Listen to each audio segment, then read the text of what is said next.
ntunuulidde abantu bano be bakutte kitutu olwaliro si ye muntu omutuufu okukwata omuntu gwe twabadde tulina okutandikirako okukwata ye prime minister amabaati gano gava mu office ya prime minister kutegeeragana bwe gaba nga gava mu office ya prime minister nga yagayise wa minisita ono buvunaanyizibwa bwe emirundi 100 ku 100 tugende tusome etteeka kye ligamba okufollowinga amabaati ago nti gakoze kye galina okukola akenda kano kayita eri nammanve naye nga gavudde wa mu store amabaati gaani ani agalinako obutamanya no please nedda ssebo amabaati gano njagala tumutegeeze gali mu office omukulu njagala nsaba tumuyigirize nti prime minister nga head of that department takola yekka akola n'abantu abalala bangi ova olaba bibadde bimubuzaabuza first prime minister second third nti buli deputy ayina obuvunaanyizibwa bwakola n'olwekyo ekyo prime minister ng'omuntu si agenda okubeera ni ku store eriyo abantu abalala bavunaanyizibwa yensonga lwaki kituleta ono omukulu aleme kutumalira budde yensonga kitutunga omuntu avunaanibwa kubanga ye yakwasibwa obuvunaanyizibwa bw'okulaba nga amabaati ago gatwalibwa gye galina okukola ki omukulu bw'abanga tali informed aleme kutumalira budde kye bayita management simanyi oba obaddeko omukulembeze naye bw'obeera nga gwe head wa department bano bonna baba answerable gy'oli. Ekyokubiri omukalamoja ogenza obbi enteezi omulipulesingira nambuzi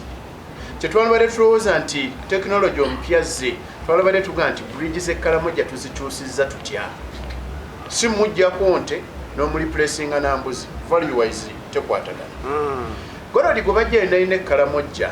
obyobugagga bye bajja Ekalamoja bani badde babaddiza bintu asset ziwedde ne bandi bazimbidde bulumuzo mbobiri kyomukalamoja va wano sula wano. Ekyokusatu president ayina fear etya omukalamoja ono afuluma n'agenda ebweru n'aleeta emmondo. President ayina akimanyi obuzibu obusobola okuva mu mmondo, akimanyi nti essaawa yona n'omukalamoja wabanga alina emmondo asobola omufuukira ekirala. Kwe kulaba nti ayagala okukola transformation abaweereza amabaati abeerabiza emmondo oba kwata ebbaati leeta emmondo nkuwa embuzi leeta emmondo operation gyonowooza nti gyatambuliramu naye ekyennaku nga wabulidinga ababbi byonna babibuusa amaaso basigala nti amabaati bagatutte tukyali ku mabaati tulina sikando y'embuzi eyerabika teri ajja gyongera paka webaligula banki endala ey'embuzi ezigendayo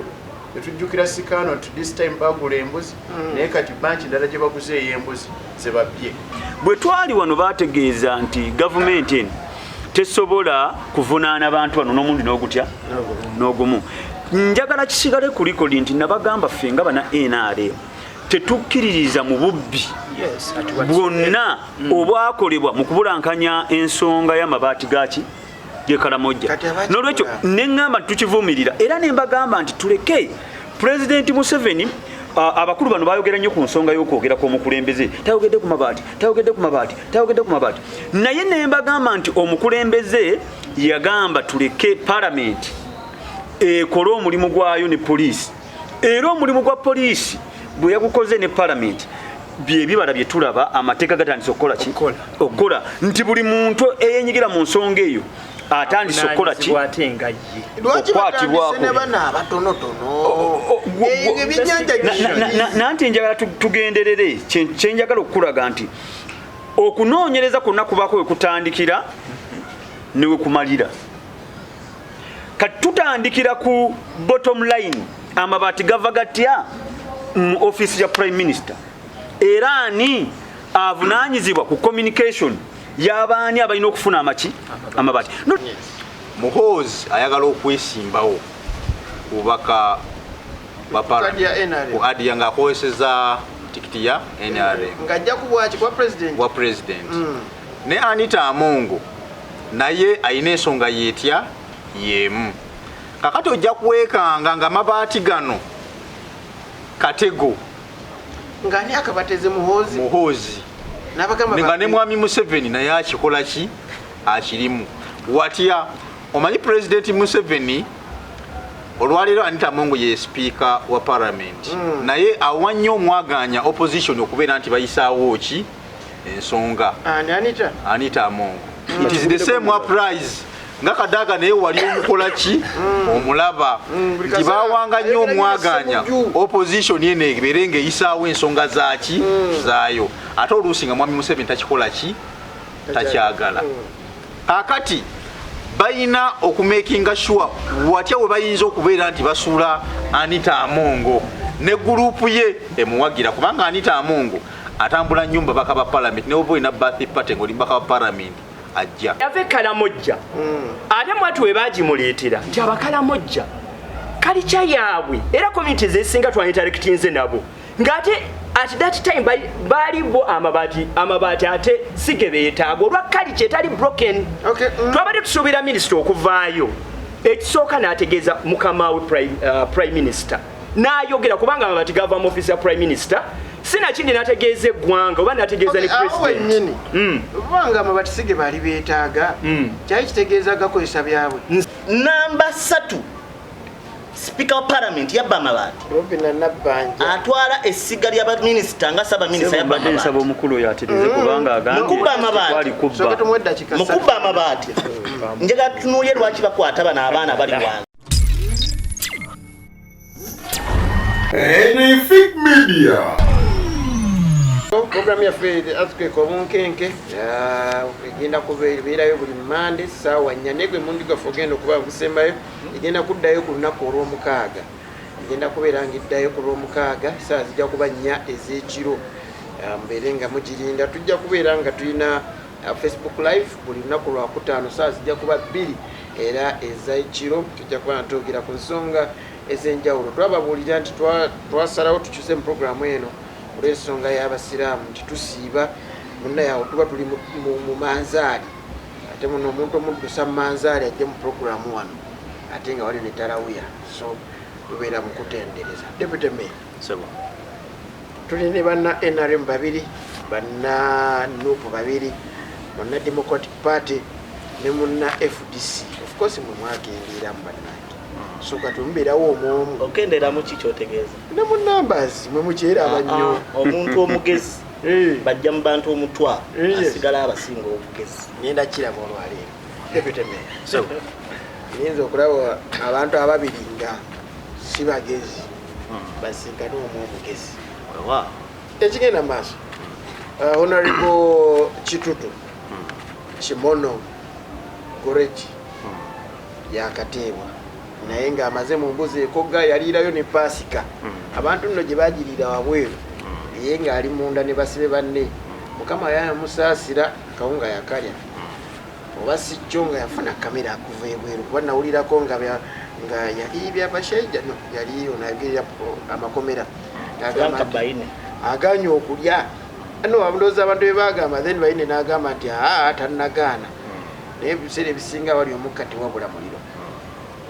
then twalabye honorable Rugoloobi naye yakwatiddwa ensonga y'amabaati honorable Kadaga gyali ye yabagambye n'obagamba okugazza kijja kuba kizibu honorable Anita Amongo akyaliyo right honorable prime minister Robina Nabbanja Musafiri akyaliyo honorable Lukiya Nakadama akyaliyo honorable Musoni Obuwa akyaliyo bangi honorable Nandutu benne munnamawulire munnange yabuze oyekwesa ajagamba twagala manya kiki ekigenda mu maaso aneyanza modulator tulina enjogera egamba nti enemati yakasaiji when you do something normal in an abnormal situation you become abnormal yourself. Yes.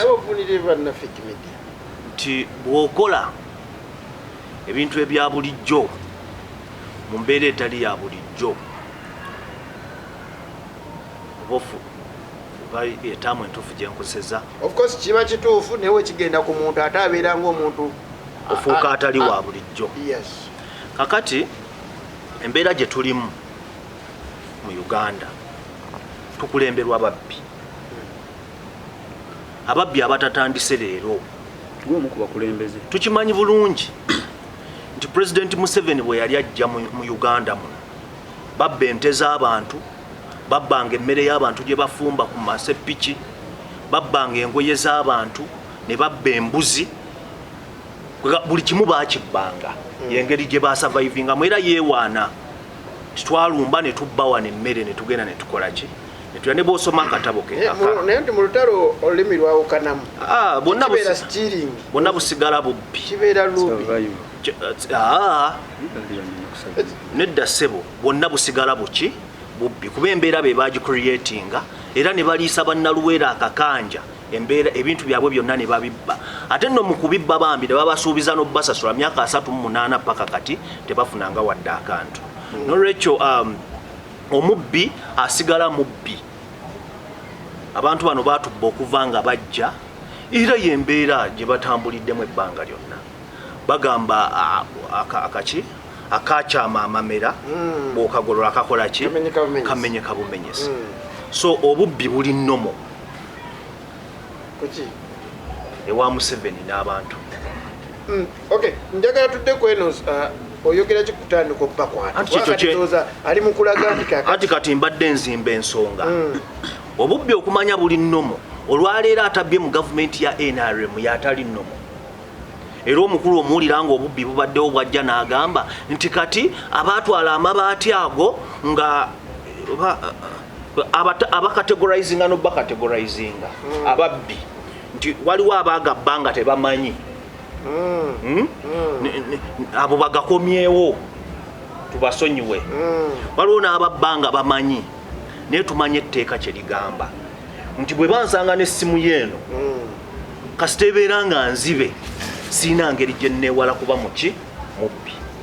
era bankwata ne bakola ki ne banso eyo ne constitution ye gye yakola mu 1995 yeyogera ku nsonga eyo naye olwaleero yakategorizinga waliwo ababbi bwe bati so tukkirize tugaane nti olwaleero ne bagamba kukwata bantu ku bubbi obwaliwo ndowooza gavumenti eba tekyaliwo kuba bw'okwata vice president n'okwata speaker wa parliament n'okwata ne vice president wakumeka wakubiri muki mu hierarchy gondi tuli honorable Rebecca Kadaga oyo deputy prime minister n'okwata deputy prime minister ate gondi honorable Lukuya Nakadaga naye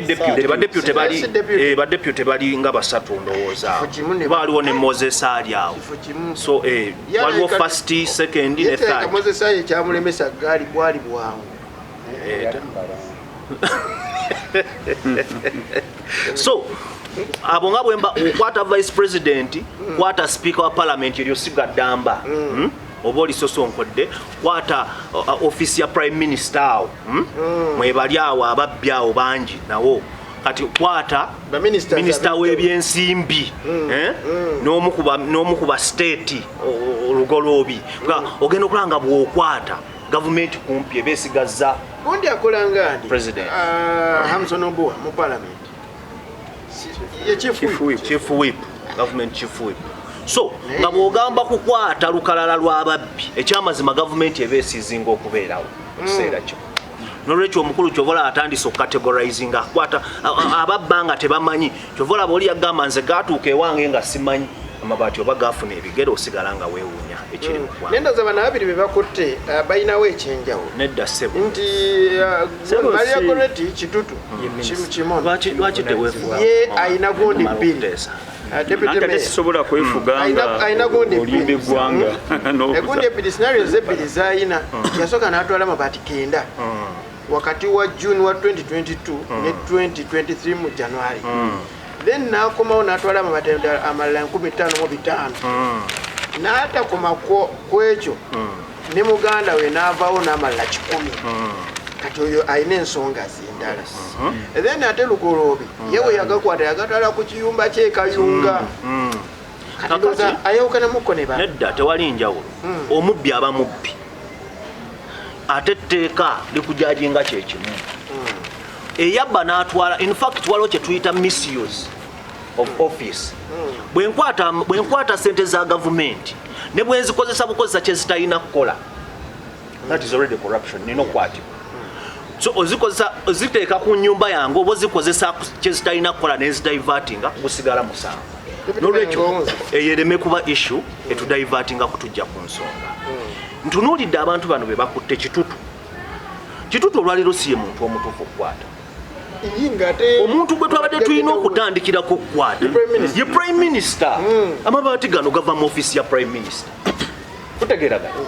bwe gaba nga gava mu office ya prime minister nga yagayise wa minisita ono buvunaanyizibwa bwe emirundi 100 ku 100 tugende tusome etteeka kyerigamba okufollowinga amabaati ago nti gakoze kye galina okukola akenda kano kayita eri nammanve naye nga gavudde wa mu store amabaati gaani ani agalinako obutamanya no please nedda ssebo amabaati gano njagala tumutegeeze gali mu office omukulu njagala nsaba tumuyigirize nti prime minister nga head of that department takola yekka akola n'abantu abalala bangi ova olaba bibadde bimubuzaabuza first prime minister second third nti buli deputy ayina obuvunaanyizibwa bwakola n'olwekyo ekyo prime minister ng'omuntu si agenda okubeera ni ku store eriyo abantu abalala bavunaanyizibwa yensonga lwaki kituleta ono omukulu aleme kutumalira budde yensonga kitutunga omuntu avunaanibwa kubanga ye yakwasibwa obuvunaanyizibwa bwokulaba nga amabaati ago gatwalibwa gye galina okukola ki omukulu bw'abanga tali informed aleme kutumalira budde kye bayita management simanyi oba obaddeko omukulembeze naye bw'obeera nga gwe head wa department bano bonna baba answerable gy'oli tutegeeragana era babeera so keen nti ensobi yonna ekoleddwa omuntu ali wansi wo esigala ng'etuula ku mutwe gwe ng'omuntu olwaleero head wa fake media singa wabaawo ensobi tebagenda kutunuulira Hassan Musa wabula batunuulira omuntu oyo ali waggulu ensobi yonna eba ekoleddwa tutegeeragana so mu management bwekityo bwekitambula so prime minister kyemukakatako emirundi 100 ku 100 okulaba nga amabaati gano gakoze kye galina okukola n'olwekyo kitutu yesi basobola okumukwata ne bamusiba lugolobi bayinza okumukwata kubanga muganda tutegeeragana n'enkwata gye bamukwatamu kubanga lugolobi matches musajja tetukkiriziganya mu byobufuzi naye nga minisita omulamba tukkirize tugaane simanyi oba walabye enkwata gye bamukutte olumu twebuuza abantu bano kyebaagala kituluma okutegeera naye ng'omusajja ono minisita basobola okuwandiikira speaker wa parliament omusajja n'agenda neyeeyanjuka ku gundi naye ne batamusanga mu kkubo kumukwata bwe kisigala nga kikkakkanya obukulembeze obuli mu ggwanga lino n'olwekyo abakulu baba bakutte ekitutu lugolobi simanyi oba ye bamutadde naye nakomya okulyanga lugolobi wa mande baba bakutte naye bagende bakwate ku kinyusi tulaba wano abantu bangi basasulidde emisango egitali gyabwe mujjukira ku nsonga za global fund ne baleka permanent secretary ne bagenda ne bakwata omuntu atali neyanziza muna NRM nesime okubada ensonga oziwulira nziwulira njagala ompe amabaati gano gavunaanyizibwa prime minister galiko OPM that is the office of the prime minister distribution yonna erina kukolebwa ye mu ngeri yonna webanga bali mu gagabanya essimu ekubibwa erina kutandikira ku ye ndyalo Mrs. Kimono tusindika amabaati gano gagenda kukola ABC uganda wakyaliwo sikandozi z'embuzi era zagenda Karamoja era nazo zikyali awo bwezityo kakati ovuddeyo n'ogamba nti tulina kusinga nnyo kunenya kitutu okusinga prime minister awo njagala otandike neyanzege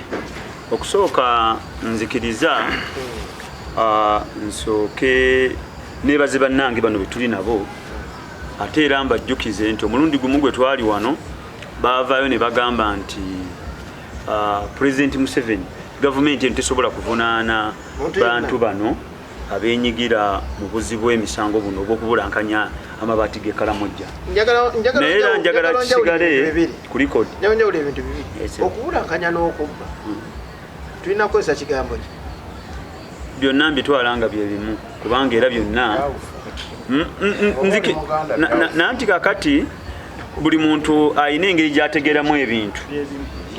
Yes, buli muntu alina engeri gyategeeramu ebintu nja kukiddamu nti okubulankanya n'okubba bintu okubulankanya oba otegeerayo bifaanagana katusoke tumanyi okubula nebikola bitya nebiragawa nebibanga bituuse gye biraga misplacing and theft oba robbery tutwala mu misplacing okubulankanya is misplacing okay nebiragawa nebiragawa kuteeka ekintu n'owerabirawo kakati mukama wange njagala tukkiriziganye nti omuntu yenna abulankanya ekintu nekitagenda mu kifo kitufu ekigenda kulaga era afaanagana ng'omubbi kubanga ekintu ekyo kiba tekituuse gye kikola kyekiraga naawe olwekyo bano basobola okugwa sayidi zonna basobola okugwa ekyokulabirako honorable Rebecca Kadaga yavaayo n'agamba nti yes amabaati yagafuna naye before nga tannafuna mabaati yateekamu okusaba kw'amabaati mu ofiisi ya prime minister asobole okudduukirira abantu beewuwe abalina obwetaavu ab'amasomero. Nolwekyo saagala muntu ali supiri njatuddeyo wali nsooke nkulaga abakulu bano bwe twali wano baategeeza nti gavumenti eno tesobola kuvunaana bantu bano n'omundi n'ogutya n'ogumu. Njagala kisigale ku likodi nti nabagamba ffe nga bana NRM tetukkiririza mu bubbi bwonna obwakolebwa mu kubulankanya ensonga y'amabaati gaki ge Karamoja. N'olwekyo neŋŋamba tukivumirira era ne mbagamba nti tuleke Pulezidenti Museveni abakulu bano bayogera nnyo ku nsonga y'okwogera kw'omukulembeze tayogedde ku mabaati naye ne mbagamba nti omukulembeze yagamba tuleke palamenti ekole omulimu gwayo ne poliisi era omulimu gwa poliisi bwe yagukoze ne palamenti byebibala bye tulaba amateeka gatandise okukola nti buli muntu eyenyigira mu nsonga eyo atandise okukola ki okwatibwako nanti njagala tugenderere kyenjagala okukulaga nti okunoonyereza kwonna kubaako we kutandikira ne we kumalira. Kati tutandikira ku bottom line amabaati gava gatya mu ofiisi ya prime minister era ani avunaanyizibwa ku communication y'abaani abalina okufuna amabaati. Nolwekyo nsaba tukkirize ng'abakulu bano bwe baali tebakakasa nti abantu banaavunaanyizibwa naye mbagamba wano nga ntunudde mu kamera nti gavumenti yaffe tekkiririza mu bubbi era abantu bano omu ku omu bajja kgenda bakola ki kakati bano tebaswala bandi bali tebalina kyakwogera wano kubanga kye baali bagamba nti tekijja kukolwako ensi yonna ekiraba nti omu ku omu akola ki avunaanibwa lindako information. Ensonga ey'okubiri gye njagala okukulaga nti omukulembeze w'eggwanga njagala okwebaza omukulembeze w'eggwanga ku mulundi guno nti yavuddeyo n'awandiika n'alagira prime minister nti buli muntu yenna eyeenyigira mu bubbi buno obw'amabaati akwatibwe azzeeyo ne byakola ki akwatibwe prime minister. Yes yawandikidde omubbi akwata nanti njagala tugenda empola prime minister nga head of department oba head of doctrine yalagiddwa abantu bonna abali under ye bakwatibwe nanti njagala tugenda empola nti ye ng'omukulembeze yavaayo n'alambika ensonga ye nti nze nga prime minister seenyigiranko mu bubbi bw'amabaati wabula amabaati gaweerezebwa nga minisita wange ono kubanga bonna buli mubaka wa palamenti ekisooka sagala twerabire nti prime minister ate era mubaka w'abantu alina constituency gyakola ki gyava nti abantu bano bonna buli muntu alina abantu bakiikirira alina obuvunaanyizibwa obw'okubalobingira era baali bawandiika ne basaba okusinziira ku bwetaavu bwe balina mu bitundu byabwe. Kaakati ne wabaawo bamafiya njagala okukulaga muganda wange nti gavumenti eno tuyina abantu bano be bakozesa nuupu bano n'opposition bakozesa enkola ey'okuteekawo kyova olaba nti olwaleero amaaso gonna gatunudde ku mabaati ne galeka ensonga enkulu ennyo. Nakugamba wano nga baleeta ensonga y'ebisiyaga nti omukulembeze w'eggwanga ali so intelligent. Yatunuulira nti newankubadde waliwo ensonga y'amabaati mu ggwanga, naye ensonga eno ey'abali b'ebifuule bano, abantu bano abakola ebintu ebitali byabwe akatonda bano, nsonga nkulu.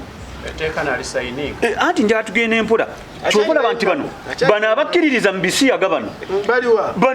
abakkiririza mu bisiyaga kyobalaba bo bagenda mu maaso n'okuteekawo embeera ey'okulaba nti ensonga y'amabaati yekavalinga ensonga zonna ebisiyaga bisobole okukola ki bisobole okuyitaawo.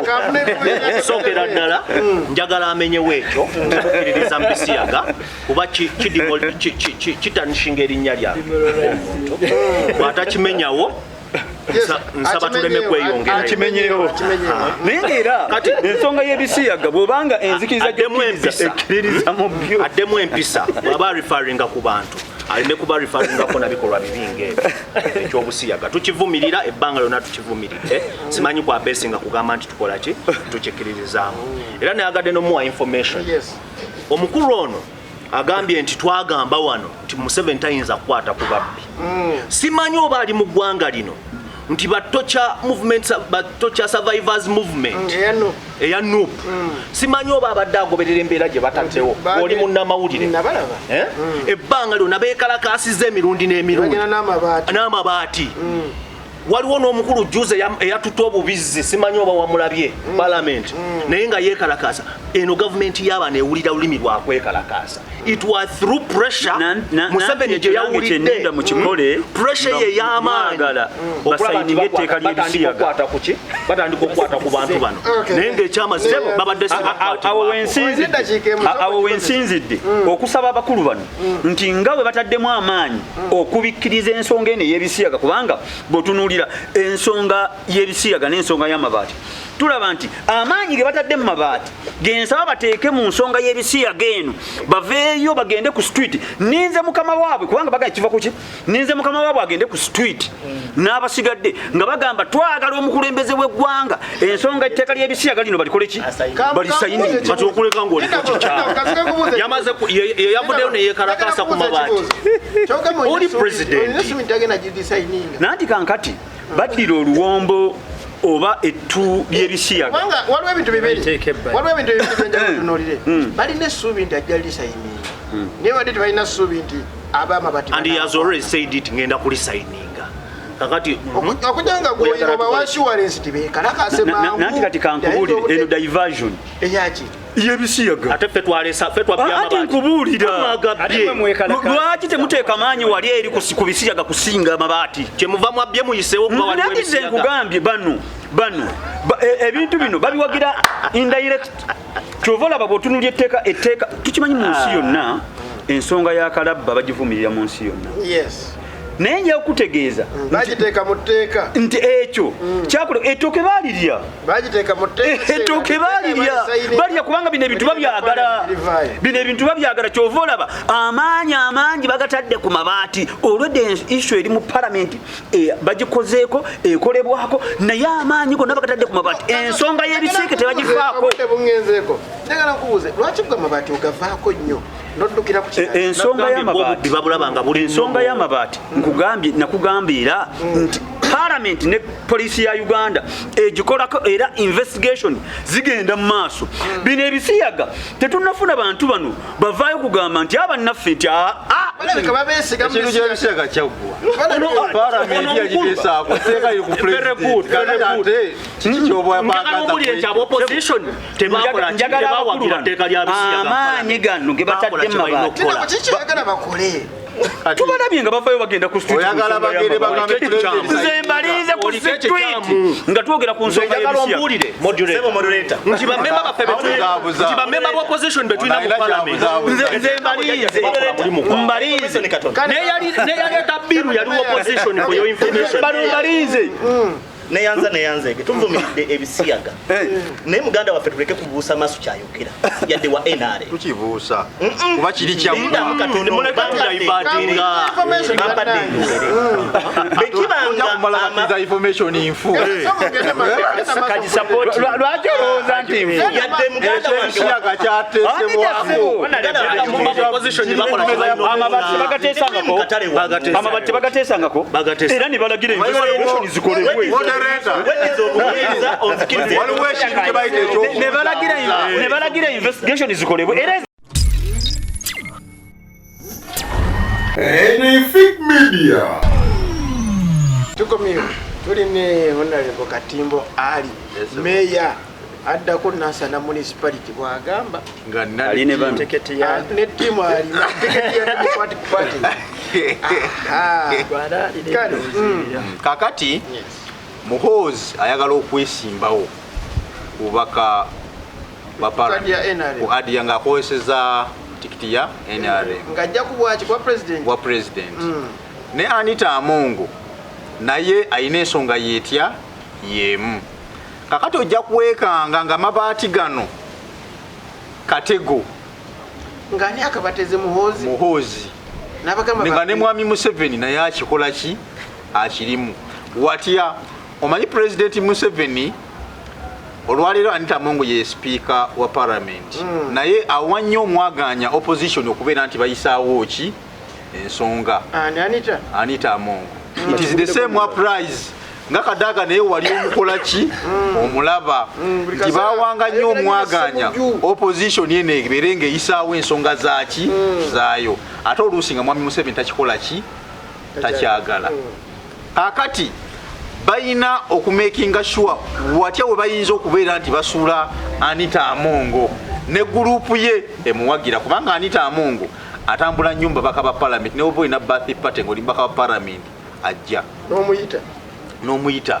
ajja oloza takola kyabuvunanyizibwa nga speaker wa parliament te awali olubisi lwa buugi nti ebeera mpolwe obuugi buli wobulaba nga buwoze gumanya ate munda bukola ki ekintu kino akiruka bulusi kubanga era nawo bano bonna banonyi bakalu oba ono bokanonyi okola otya ojja genda wali okugule ku mwala kati ferevo yaffe yagogola miki myala kutuula mu kkubo kakati ate levo yeoli levo yaffe gwetuli mutuufu kuba kyayikola yali anoonya kalulu kyayina okukola ekyo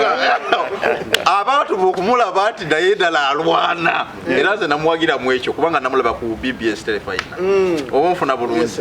kati n'omubaka wa parliament ayina era agenda babaka baki ba parliament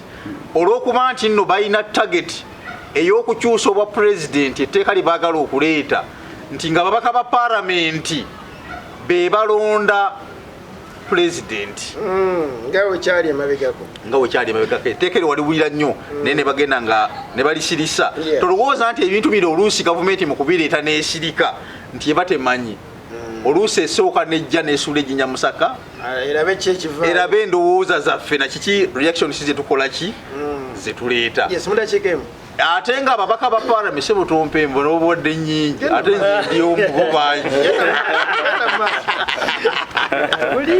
kakati okyanyonnyola ensonga ababaka ba parliament bano ababaka ba parliament bano bakola kinene nnyo kakati ojja kwekanga nga amabaati gano omuntu waavayo nagasimanya engeri gye gaatuuka oluusi nga abamuki mutuufu kakati Muhoozi ali mu kompitinga ne Anita Amongo oba nfuna bulungi kati alina okunoonya kiki ekiyinza okubeera nti kisuula Anita ki Amongo nti oba nabo bamaze okumukwata ezimu ku nteekateeka zaabwe n'owekitiibwa President Museveni ng'akirimu kiba kikoze eki kati Anita Amongo eseriza agenda kukwatibwa omanyi waliwo kye bayita saddaaka omu okufiiririra abaki abalala kakati ojja kwekanga bano abakwatiddwa basobola okufiiririra baki ne bagamba mubeereeyo munda oba tulwanagane n'emisango ffe tukole ki ejja kwekanga nga ebimu bisirikiddwa nga tebikoze eki oba onkatege Anita Mungi wano ye kimukosezaawa wakati sinalaba wa wakiringira mu Anita Mungu kinajjeyo singa baba mugeze Museveni nga wapanga ne Muhoozi okubeera singa baba bamukutte nti abbye amabaati image automatically eba ekoze oba singa ayagala okujja okwesima bagamba naye wabba amabaati oluusi baleeta kubanga omukulembeze ogenda okwesimbawo otekedde okuluusi tolina musango gwonna gwali gukuvunaaniddwa ne gukusinga yatutteyo amabaati ebitaano basose gagaana ndowooza bagenza okugakkiriza nga obudde bugenda ziba weebale ano si gapima babadde baleeta ensonga yaabwe nga bagamba nti emisango gikyali mu kakiiko weebale naye okyokupima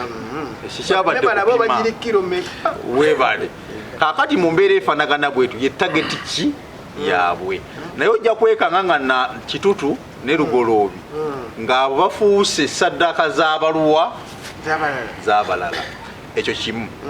ekirala kyenjagadde nkulage nenjagala owunzike nga ngenda okuwunzika ensonga eno ekiro kyenjagadde olabe mu gavumenti eno gavumenti ya Uganda eyimiriddewo nnyo ku buyambi na kwewola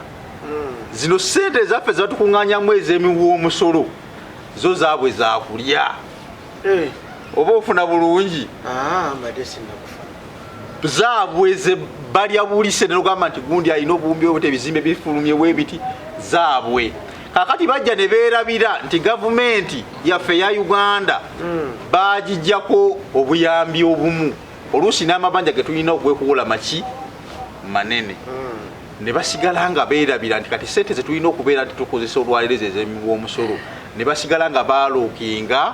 ng'era bakyabba nga lulu babadde bakola ki babadde ono olina engeri gy'okyusizaamu ekintu nno kino ate nenkiraba mu ngeri ndala kangende wa musomesa muna NRM tulabe ye kiki kyatugamba yavudde Karamoja wabadde Karamoja wabadde ogenze kulaba oba amabaati tegagize nadde nino okugendayo era nebaza driver wange naye olamu naye yataddewo embeera ne tuvuga twatuuse na kiro nnyo kakati bannayuganda kituufu nnyo katwongere obbabuulira okusinga okuzira ku mbeera eyo kubanga amazima gali nti mbadde mpulira bannange amazima obulimba bubadde bungi nnyo nnyo ayo atadde Muhoozi project ate n'abiwunzika bw'ati naye agenze yeezuula kyamukisa mulungi nti omutesa waffe ono alina ate gy'agenze nga yeezuula ng'ate alinga atambulira ku mulama niwakubadde obudde ate yabuzanyiddemu nnyo naye bannayuganda embeera eyo bwe yabaawo ndi mu kapasite eya ndi mwogezi w'aba NRM kazo wadi namba information ene ebadde mu communities zaffe ebaddemu nnyo ng'era abantu batubuuza okukwatibwa kw'abaana nsonga eyo naddala ey'amabaati ag'abawejjere ab'e Karamoja twasimbula obudde nga butambuddeko nnyo ne tugenda e Karamoja twabaddeyo naye ng'ekyadde kitutte Karamoja amabaati gatuuka nga twagala tulabe communities ezo yes twa interactinzeemuko nabo nga twagala tumanye ddala wa obuzibu bwe bwava kati nina ko njagala nkubuuza ekizibu kyabwe kyali kyamabaati kati gayitega ekyo kyengenda okunyonyola mu juleetazeemu kibuzo kyomusomesa wakubuuza ekibuuzo ddamu kibuuzo ndi mukusengeka nsonga zendimu kakati bwe twatuuse kumaliriza kifu twatuuse mu community Karamoja kyabadde kituufu kyetwasinza okututwalayo okulaba environment ddala eri etya abakaramoja enzimba yaabwe busiisira mbeera eyo yonna tuli ku kintu kyakubba mabaati so environment mutesa munnange obuzibu bwava ludda oba bano bonna babadde bagamba lwaki bakutte minisita Kitutu ekansooka ekya minisita Kitutu kati ekituufu kiri nti twazudde amawulire era ndowooza tujja kwongera okugaleeta eri bannafiki media nti abakaramoja okusinziira ku kalica yaabwe bo bafansinga nnyo oba benyumiriza nnyo mu nzimba yaabwe eyo. Kakati ku mulembe guno President Museveni nga bwasekiwalinga bannayuganda, abakalamojja beetaaga bave mu mbeera eri kalica yaabwe eyo bagibreaking, badde mu bbaati bave mu kimusubi. Kati embeera wonna wonna we yava yali nti kati minisita of course takola yekka, alina aba permanent secretaries wonna wonna abamuyambako. Information eyava Karamoja ate mwatu we bagimuleetera nti abakalamojja kalica yaabwe era community zesinga twanitarakitinze nabo ng'ate at that time balibo amabaati ate sige beetaaga olwa kalica etali broken. Twabadde tusuubira minisita okuvaayo, ekisooka n'ategeeza mukama we prime minister n'ayogera kubanga amabaati gava mu office ya prime minister, sinakindi n'ategeeza eggwanga oba n'ategeeza ne president. Kubanga amabaati sige baali beetaaga kyali kitegeeza gakozesa byabwe. Nzija awo wenzija. Kati embeera bwe yatuuka awo nebeera nti yes amabaati already gaali mu OPM's office era amabaati nga already era twadde tugamba prime minister talina musango kubanga ye bw'aba ebintu ebyo birisiivinze mu office ye n'alaga nti abirisiivinze ate bya quality ennungi. Sisuubira nti tuyinza okugamba bannayuganda nti amabaati ge baali balina otwala Karamoja gaali ga poor quality. Amabaati gaali fine kubanga minisita waffe Majegere ye alemera ku nsonga amabaati gaali malungi. Naye problem we yali minisita obutavaayo kulambika ggwanga nti abakalamoja beetaaga okusomesebwa babreaking ekalica yabwe okuva mu ssubi bagende mu mabaati. Kaakati laba minisita bw'ajja n'ayagala okuzibiikiriza bali answerable to kubanga minisita ali answerable to prime minister ajja mubuuza kati laba we wabeerawo okucanga amabaati ne gakola ki ne gatandika otambula gano gagenze wabugundi abasinga bagekanga na bwekansi. Kati oyo prime minister era prime minister talina musango. Tugende ku minisita Lugoloobi. Yes. Ndi ensonga y'amabaati kati g'obudde n'ogamba bayite bageetaaga. Bayite bageetaaga. Kati babakwata mu bukyamu. Babakozesa ekintu ekituufu. Kati amabaati mukomawo. Kati ate minisita laba amabaati bwe gagenda mu addresses enkyamu ekyo lwaki yakwatibwa. Nina kasike nkubuuze.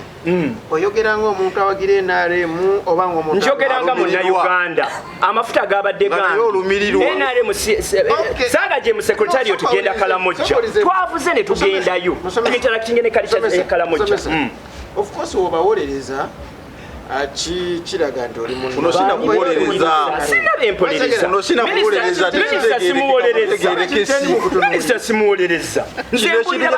Amabaati abagambye. Olw'ensonga twavudde Karamoja kyo twava Karamoja. Twagala kumanya mugenda ku Karamoja. Twagala kumanya environment. Kansoke njogere. Be bakote bakoze kikyamu. Kyo kituufu. Naye kye twebuuza lwaki bannaffe bagamba nti lwaki tebakwata prime minister, lwaki tebakwata bano abalala obuwa ne banne mbalaga lwaki amabaati ebitaano prime gundi speaker bwe yadde akomezaawo baasuse eggagaana. But of course era process erina okutambula. Process eyaki? Process erina okutambula. Ekigambo kiri process enkola erina okutambula balabe nga buli kimu era bwe baamaliriza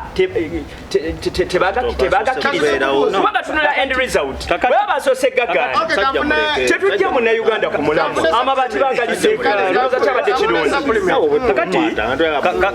Kakati wamma njagala obadde ogeza kunjaga kukulaga muganda nti kyabadde agezaho okutegeeza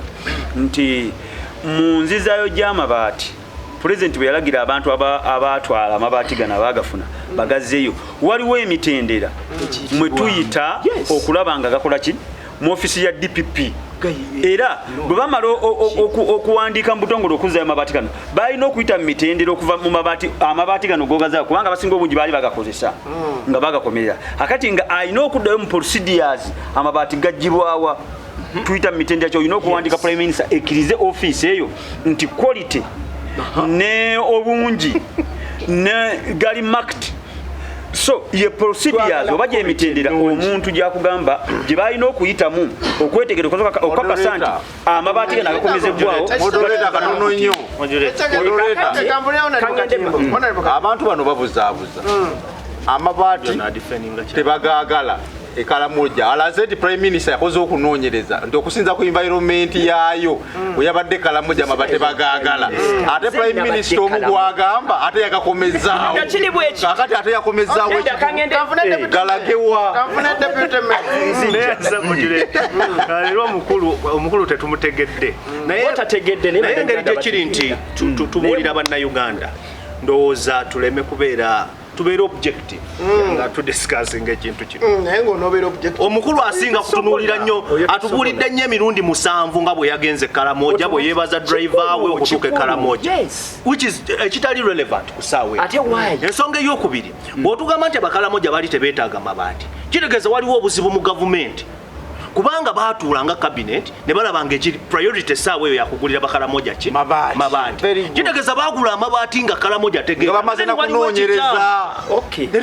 alinga akuba mbituli nti prime minister teyasooka nakukola kunoonyereza gavumenti egenda okukola ekintu eba emaze okunoonyereza nti ekintu kyo kyekyetaagisa munnayuganda ekya minisita kitutu nkimazi era munnayuganda akitegedde lwaki yapiiningibwa essaawa eno kati ngangende ku minisita kati ekya minisita gwe tokitegerere bannayuganda bakitegedde Golobi you are planning what? You are planning ebintu ebitatuuka olw'ensonga yes bayinza okuba balina ensonga zaabwe bo bali mu ssubi naye abantu basomesebwa era nze nkwasaganye ne bakansala kukiba kyetagisa genda Karamoja tugenda tubasensitizing ati ekyo kimu yapulaninga nini ekyokubiri amabaati ago kale ate lwaki ate ogateeka ku biyumba bya mbuzi sincerely speaking anti otugambye Karamoja ne bagaagala neze njagala ntegeeze munnayuganda gavumenti bwe yatuula nga gavumenti era bwe yetuula nenoonyereza neeraba nti abantu b'ekitundu bwe kiti beetaaga okusitula okuva mu mbeera eri badde mu mbeera endala bave mu ssubi badde mu bbaati ey'okulaakulana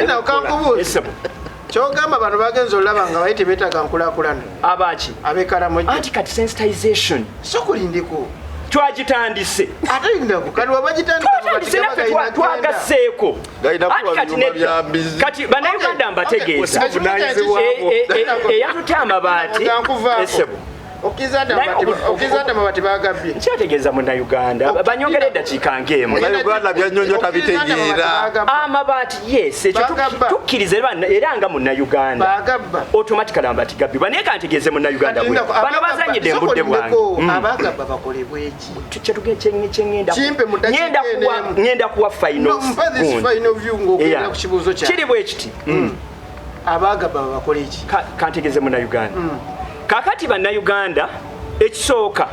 amabaati gakomezebwewo era gapimwe geji yennyini bakaramoja gye beetaaga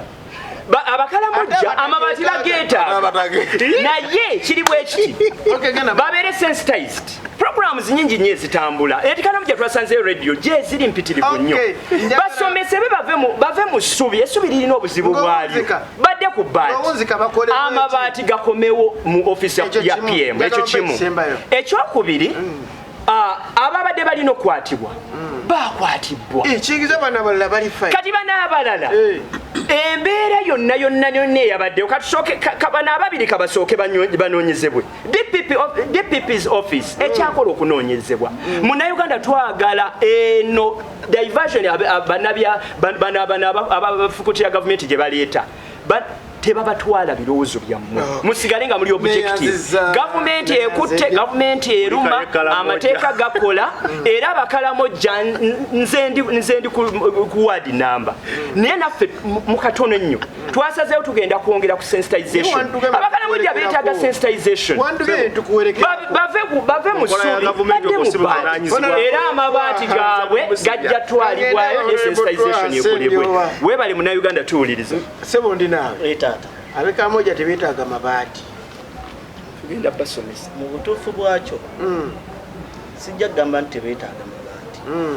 naye ku bintu bye balina ng'obwetaavu kyekyali ekikulu ansi eri nti no Abakaramoja boolaba obutonde bwabwe n'emirimu gye basinga okukola abasinga obungi balunzi babawaako ku mbuzi okyakijjukira abamu balunda nte abalala balunda mbuzi naye si embuzi eziva eggomba mu faamu y'omukulu embuzi ezirundibwa Karamoja zezimanya embeera y'Karamoja naye saagala genda awo njagala tutuuke ku nsonga enkulu ey'abaminisita abakwatibwa na lwaki babakwata okukwata mukenenge ebinyanja weebiri nze nno saagala kulowooza nti waliwo okukwata kw'abaminisita era saagala kulowoozesa bannayuganda nti waliwo okulwanyisa obuli bw'enguzi n'obubbi nga bwe kwakolebwa ddi abaffe okukwata be bakwata lwaki bakwatibwa abatera okwambala gaalubindi basobola okuzambala ne balengerako mu maaso n'abazzaako ebirowoozo byabwe emabega nabo babizzaayo Mwami Museveni okuva leero wamba bano mu 86 be yamala okuwamba abamuyambako okuwamba nabo n'abawamba buli kitongole n'akiwamba tukyali ku mabaati wenjijja ku mabaati Mwami Museveni ye cabinet ye parliament ye sigeddamuzi naye wano tuyinawo abantu abatali mu executive nga be bafuga government omuli Genosale ne Genomuwozi Kanyarugaba ne mwanyina ne maama waabwe tuli ku mabaati wenjijja okutuukira nkulaga ensonga amabaati agabbibwa tekwali kubba lyali kobaane era eryali eriteeketeeke nga liina ne beritunuulidde okukwata naye bakyateekateeka bannayuganda nti bali mu kukwata baminisita baleke kulimba Vice President w'eggwanga lino yabba amabaati ye namba 2 mu ggwanga Jessica Alupo namba 3 Speaker wa Parliament yabba amabaati Robina Nabbanja atwala essiga ly'abaminisita nga Ssaabaminisita yabba amabaati nsaba omukulu yatirize kubanga agambye mukubba amabaati mukubba amabaati njagala tutunuulye lwaki bakwata bano abaana bali wansi baliwo abaana baminisita bakitutu nanti wuliriza baana kubali abakulu ye Vice President owokubiri ye namba 3 w'eggwanga lino Speaker of Parliament naye target enkulu eri ku Speaker of Parliament kuba Speaker of Parliament y'omu ku bannaggaga mu Uganda mu y'omu ku bannaggaga mu Parliament naye sente zayina zagabira ne mu ddoola zeewuunyisa baali nabo mu cabinet okugabira mu ddoola ozomba ne ddoola no ng'ani baazigaba omulala ng'ani omulala olina omulala gw'omanya agabira mu ddoola ne modulator alina ddoola muleke kubisa bannayuganda muleke obudde bwange mbuteesezeemu ebyange byenyina oteesa byewuunyisa abantu abamuli ku lusegere n'ekitiibwa ababaka ba Parliament kye bamuwa bafukamira okwogera naye engeri gyakungamu ababaka ba Parliament okujja okuteesa byayagala okuyisibwa twali wano nga bajja Namuganza bamugjamu obwesiga nenkugamba sipiika kakola ekintu ekyo najjamu Namuganza obwesiga awedde kuba Namuganza ng'erinnya lye Muganzi ery'omukulu kubanga omukulu alina enswaye gyabojjerera era saagala kgendayo naye ensonga y'amabaati eno yategetinga omuntu omu ku cabinet Shegeza obedda kansala ali mutuufu kansala ali twabaddeko wabweru ne twogeramu naye ensonga n'agitegeera naye njagala nkulage target eri beeti not sibazi muwadde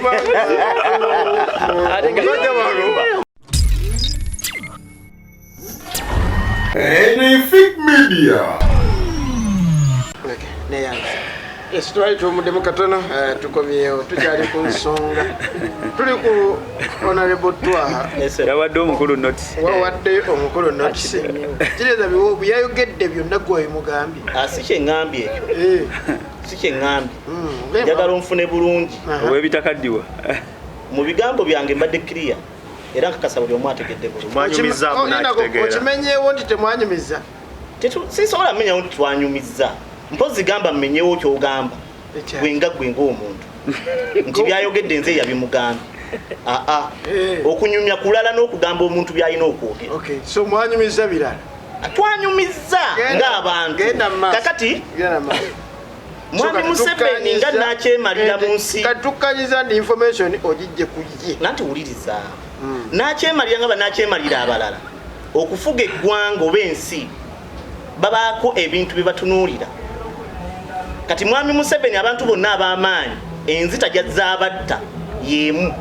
eyawukana biseera tukyali ku mabaati amabaati genjija kukulaga point kuba nkugambye ayina abantu batunuulidde okutta okitegedde naye mbadde nsaba eyo si gituli nti ayina abantu batunuulidde okutta okutta mu ngeri ki gyotategedde mu byobufuzi njagala tukkiriziganye nti kasukengede wa honorable shem ngenda kudda gyoli osooke male okusetinga omulungi mujukize mulamu taata honorable shem bikufaki honorable twa kasooka male opiking honorable shem tuli ku nsonga y'amabaati bakutta abatono ababayina atugambye nti weyagenze Karamoja naye kulikayo twavuddeyo naye nga Museveni akoze nnyo Karamoja sebo twetaaga bwambi twaho noono bafune ka debate eyaabwe ne Karamoja yazikoze eki moderator neyanzisa naye era nga tumanyi nti akatabo ka Animal Farm kakyatambula kakyali ku mulamu kyendowooza nti ekitambula mu ggwanga ekiriwa otunula akatabo ako kalaga nti some animals were more equal than the other era n'otunulira ekisolo ekimu nga kyo kyali kikireminga nti gwe tokkirizibwa kusembera amasuukaado gasulamu naye ng'ate ekyo kyakola ki kyasulanga mu kisolo kyo sijja kyogerako olw'ekisibo kyetuli mbizi na polio so wentunulira ebitambula mu ggwanga nja kusinziira awo okuba nti abanenti bannaba bakwata kitegeeza ekintu kinene era ekiba nga kitegeeza nti bano abakwata ani abavunaanyizibwako bakwata ekyokubiri ne pressure esusse okuviira ddala ku sayidi zonna bannaddiini otunulira message gye bawa ku Easter nga bakireminga bakwatibula eyabbye amabaati nayo pressure weera otunulira bannabyabufuzi baganda baffe abanno abatokya survivor pressure gye bateekawo ekyennaku nakyabalemedde naye nga bano ababe betumanyi nti babbi bo abawabbeiro wabata bannaffe abalowooza nti bali bateesewo pressure ku kikolobero ekyakolebwa ku munnansi bo bakyali wabalaba engeri gye baasikamu omusirikale ate nga mukyala oyo kati musaasire byamusobako naye era ekibuuzo kiddayo Karamoja yali yeetaaga ebbaati on my side the answer is no. Of course ayinza obba yeteryetaaga but the question is tekijjawo kuba nti abantu bagabba okugabba bo bakola kituufu ekyokubiri amabaati agaba nti gabbibwa mwezi gwa 7 banki eyasooka awonawonna ne tubikka n'atwala akenda n'oleeta ssente endala netuga nti bano ekiri twatesitinzeeko ne tuwoomerwa nga bulijjo etukkirizibwa okubba nti lyatukwatako n'ofulumya bajeti endala ne tugula banki endala y'amabaati agafeemu getulowooza nti banki yasooka okuddibwa mu gw'omusanvu gw'omwaka oguwedde abantu linga bajje twategeera bannayuganda of course kuba byonna tubifunye kati eno gye twategeera kyandibadde kiddayo singa ddala tukkiriza nti omukulembeze ono aliko akkiriza nti okubba kubi nga takusiiga kazigo singa buli omu yali zayidinze dda lwaki tumumanya alina mani pawa emala kuba walabye nti waliwo obunafu atutte UPDF negira nga ebakingawo era oluusi neekola obulungi kusayidi endala naye okuvidda ddala ku sipiika vice we prime minister first prime minister mama Kadaga owokusatu kuba ye ali Kigongo ye ali safe this side yabadde ku pressure y'abalongo aliwo yenna Kigongo oboga Moses Ali yes Moses Ali yali pressure y'abalongo yazadde ayina abalongo 81 years ojja bimayo oli munnamawulire mukole ennungamu yabadde akolaki mukole ennungamu moderator omukulembeze yabadde ateekawo embira nti abantu bamusookamu debbali tosobola kubuuliriza ku muntu akyali active mu office tosobola kubuuliriza ku muntu akyalina maanyi ga ntebe nga ate ne sente azinanga speaker nolowooza nti yonna kyogenda okuggusa naye era sijja kulolinga out addemu akkirize nti obubbi yasinza obutembeeta addemu akkirize nti abantu be buli gwalabye nti abadabba ate amwongedde maanyi mu ngeri y'okumukyusa omujja mu kifo ekimu n'amuteeka mu kifo ekirala tomanya nibano bayinza okuba balowooza nti tunakukusa kino osanze twongera ku promotion kwesala nagenda kukola bishafu promotion agikola olina ekivu ekyokoze ng'olina kituufu mpulira kikyo nno so kyensaba omukulembeze kiri kimu abantu be bonna balowooza nti bawadde mu sikande kirungi buli omu yavuddeyo nakkiriza nti yabbye anita yakkiriza atya nti bye natwalambizizza oyo yabadde asibubwawo ddewa naye ndowooza jessica lupo yatandaba kuba sirias mu kukkiriza omuntu nga anita singa ali munda oba singa yawummudde ngebamubuulirizaako eyo strategy emu ne kasajja strategy eyokubiri kasajja aclaiminga nti amabaati gayiza okubuuka ne gabuuka ne gagwa mu kikomera kye tulowooza nti alina security onaye fulalebwe singa yali zayinize dda oba singa yawummuziddwa dda naye waba talinakola bintu byefaananyiza bwe bityo ng'akyali ku buno bumukene bwakutte tukkirize tugaane kyazanyira mu katabo ka Animal Farm era abanene akyabawadde ebbeetu nyongera n'okumujjukiza nti obubbi bwe bakoze Karamoja okuviira ddala ku golodi waabwe okuva olunaku lwe yasindikayo first lady we abeere Karamoja ebintu ebidduddwe Karamoja yali teyeetaaga muwa mabaati yali alina muwa nnyumba ewedde kuzimbwa ngeri amabulooka omuntu watwalira ebbaati sente ezonoonekeddwa mu ggwanga muno nsuubira nti Karamoja yali asobola okuweebwa ennyumba ewedde ne bamugamba nti twagala kukola transformation ng'eyabadde Karamoja waakirayiminga nti va wano dda wano ekyokubiri Karamoja ogenza obbi enteeze omulipulesingira nambuzi kyetwalabadde tulowooza nti tekinologi omupya zze twalabadde tugaa nti bridge ze Karamoja tuzikyusizza tutya si mujjako nte n'omulipulesinga nambuzi value wise tekwatagana golodi gwe bajja enayina Karamoja obyobugagga bye bajja Karamoja bandi badde babaddiza bintu asset ziwedde naye bandi bazimbidde bulumuzo bubiri Karamoja va wano sula wano ekyokusatu president alina fear etya Karamoja ono afuluma n'agenda ebweru n'aleeta emmondo president alina akimanyi obuzibu obusobola okuva mu mmondo akimanyi nti essaawa yona n'Karamoja wabanga alina emmondo asobola omufuukira ekirala kwe kulaba nti ayagala okukola transformation abaweereza amabaati abeerabiza emmondo oba kwata ebbaati leeta emmondo nkuwa embuzi leeta emmondo operation gyonowooza nti gyatambuliramu naye ekyennaku nga wabuliidinga ababbi byonna babibuusa amaaso basigala nti amabaati bagatutte tukyali ku mabaati tulina sikando y'embuzi eyerabika teri ajja gyongera paka bwe baligula banki endala ey'embuzi ezigendayo netujjukira sikano nti this time bagula embuzi naye kati banki endala gye baguze ey'embuzi zebabbye notuzinga zitaliwo ekyanja musaba ne finance minister we tukkiriza nti eggwanga tuli mabanja tukkiriza nti ssente zibali mu kwonoona leero zetulowooza nti zandibadde ziyamba okusasula amabanja emabega buno obutono obuliwo babukozese mu nkola gye twalowoozeza nti ntuufu bwekiba kusooka kiriyalinga looni bakiriyalingeko bwekiba kubaako nti baagala kuyamba munnansi bamuyambe okusinda ku situation eri Karamoja Karamoja n'omuwa amabaati nga tomubuulidde engeri yakuzikozesa bbaati era ajja kumaliriza alitunze bwekibanga situation tinabatuukako ku musana oguli Karamoja Karamoja teetaaga bbaati lyeru etaaga limyufu yandibadde yeetaaga ebbaati liri kalali kuba ffenna tumanyi white alifrectinga black yali reflecting black absorbing ni musajja wa science black absorbs Karamoja mu situation yonna yali yeetaaga bidiba by'amazzi nga byeyongeddeko yali yeetaaga omuyigiriza nti kizibu kyammwe ebeera njala twongedde tutya ku irrigation systems oni balowooza okuinstolinga solar panels n'okusima ebidiba netumanya nti ekizibu ky'Karamoja ekyokulya kikendedde awo president yandibadde ayambye mu Karamoja n'omanya nti mulina obuzibu bwa nyumba ez'essubi zendowooza nti bo bennyini bagenze ne bazikolako effujjo ne bazookya mu process y'okuluutinga ebyabwe ebbanga lye bagenda tulowooza nti omusajja we yalangirira Helen Karamoja MK bintu bingi byayonooneka Karamoja obusiisiro bwe obusinga olwa appearance yaalwo olwandiisa nti baagala kumpasetinga mu ngeri y'okwoza nti tulina kye twanonona tuswaddeko oba damage gye twateeka ku Karamoja tuswazizza katulipulesinga ensiisira zaabwe nebbaati naye nga obusinga babwokya so nja kusaba gavumenti okusingira ddala buli omu ayambe munne buli omu akkirize nti eggwanga lino ffenna tulinaku omugabo,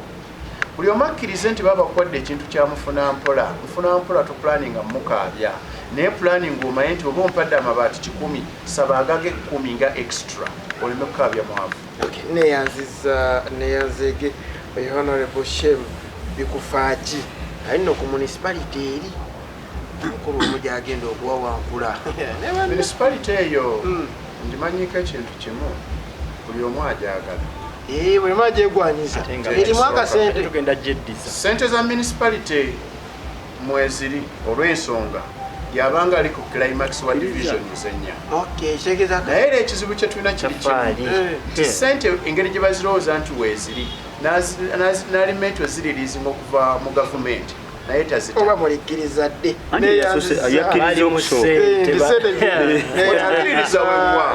wetukkiriza wewa naffe kennyininyini abaliyo osuubira okufuna emitwalo egiwera 5 ne bakuweereza 3 nsooka okwateko awo waba aliwo sente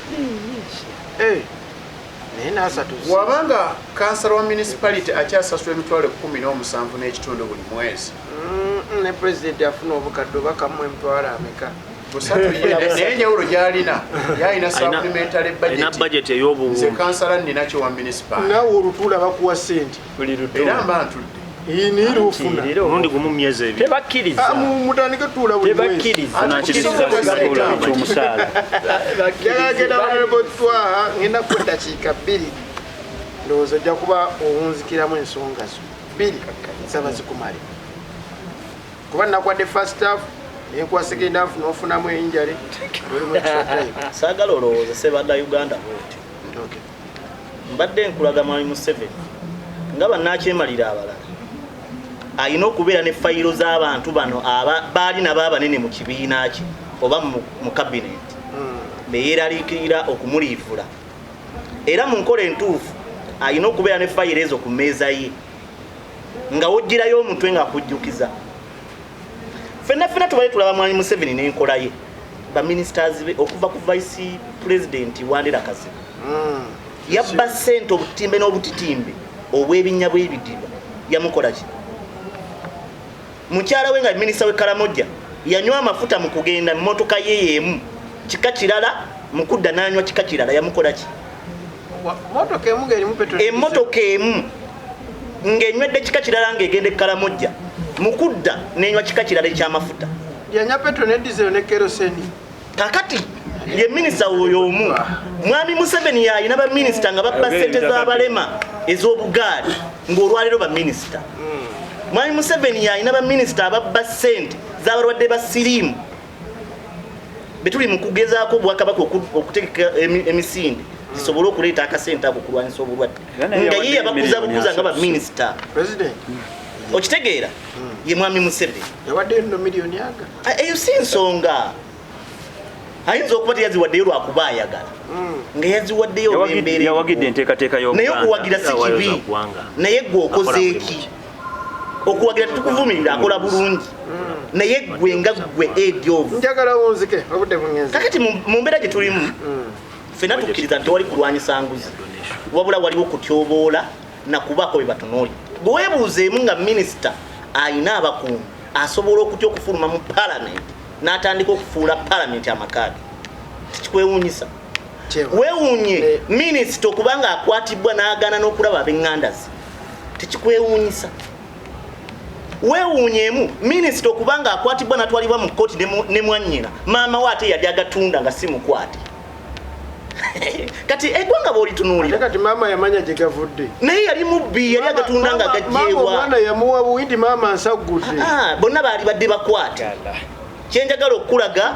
nakugamba wano ekigambo kyenjagala okuddamu Anita Amongo Kasa yeeyimba okujja munnamuganza obwesige era n'akituukiriza ng'akunze n'ababaka bangi balina omutemako ebiwawaatiro oba ayagala oba tayagala sipiika Kadaage gwe baamuwa omulwanyi yali Namuganza mwami Museveni eyo yebadde enkola ye mu covid yabata bonna ne babba naye era kati gwe weebuuzeemu abadde permanent secretary lwaki yafudde nga Bwiino yenna yamwina bw'ayogedde nti lwaki yafiiridde mu kana akaseera permanent secretary yali permanent secretary mu ofiisi oba mu ministry y'ebyenfuna baali bamutusiza nga bamuzze mu prime minister office bamutugidde itale sijjaga nti bamutuze naye twebuuza lwaki yafudde mu kaseera kano nga Bwiino yenna yamuyina yamanyi baani ababba lwaki yafudde mu kaseera kano ayogera ebitakadde waluusi yawadde n'omukulu ono lwaki yafudde mu kaseera kano paka wiiki ejja olunaku lujja kuba lwa mukaaga saa zijja kuba nnyezi ez'ekiro tujja kuba ne programu yaffe egenda okusooka okuddayo mu mbeera yaffe eya bulijjo mubeere bulungi